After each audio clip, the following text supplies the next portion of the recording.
Romans 1:16, and it says, "For I am not ashamed of the gospel, for it is the power of God for salvation to everyone who believes, to the Jew first and also to the Greek." So my testimony kind of starts with my parents' childhood. They grew up in Arizona, in a small city right outside of the Tucson limits, and my dad's dad died when he was about 16 years old, and my mom, she was on her own too. Her mom had passed away when she was about the same age, and her dad was heavily abusive. So my parents had known each other since they were really young, and they decided that they were going to go, and my dad was going to take care of my mom, and they were going to be together. And so they've done that for my whole life, but they didn't really have a sense of authority in their life. They had to figure a lot of things out for their own. And so when it came to having kids, it was the same problem. They didn't really know how to have that authority over us. And when I got into my teenage years, or a little bit before, I had a lot of behavior issues, and I didn't really know where I fit in or where I belonged, and so I sought after bad things. I lived in a pretty poor, low-income apartment complex neighborhood, and I was about 10, and I started to get involved with my brother's older friends, and they were doing drugs and stuff like that.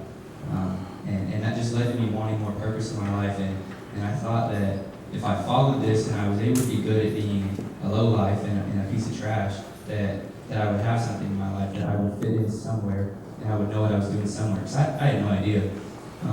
We didn't really have a strong sense of religion in our family. My dad believed in God. His father was a preacher. And so I knew of the Lord, but I didn't know the Lord. I didn't have a relationship with Him. And so, like I said, I was seeking purpose everywhere. And it just got worse and worse. And I started to develop worse and worse habits and began to become violent and hang out with really nasty people. And it's really expensive to live a lifestyle where you're doing those things and paying for drugs. And so I started to rob cars, rob houses, rob people, steal bikes, sell bikes, and stuff like that. And the Lord had so much mercy on me by allowing me to not have a record. I can go out when I leave here and I can get a job with the skills that they taught me, because I don't have a sense of record. Everything will be expunged. I only have really simple charges. And so the Lord blessed me with mercy and protected me everywhere I went. And it took me coming here and being here for about 6 months to realize how many times the Lord had saved my butt and kept me out of serious trouble. And since I've been here, like I've explained, before I was here, I was violent and I was very, very heavily, I relied on drugs very heavily to take care of me, to be there for me. And now I've learned somewhat to rely on the staff, but most importantly on the Word of God, and on the Lord, by spending time with Him in His Word, by praying to Him. And this place has just taught me that if I have a problem and it's making me negative and it's hurting me, I don't need to be negative to get rid of that problem. I can be positive, and it's even more powerful than being negative and going out and getting angry and getting high and stuff like that. And so really this place has just taught me and brought me closer to God, giving me a work ethic, giving me patience, giving me love for others. Before I came here, I wouldn't have been able to speak in front of you guys today. Really, really difficult for me to speak in front of people. And the Lord has just blessed me in so many ways, and I can't even begin to list them off. And so I hope I've done pretty good on listing off all the things He's done for me.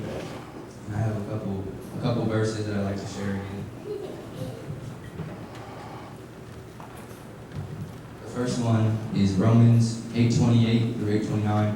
And we know that for those who love God, all things work together for good, for those who are called according to His purpose. For those whom He foreknew, He also predestined to be conformed to the image of His Son, in order that He might be the firstborn among many brothers.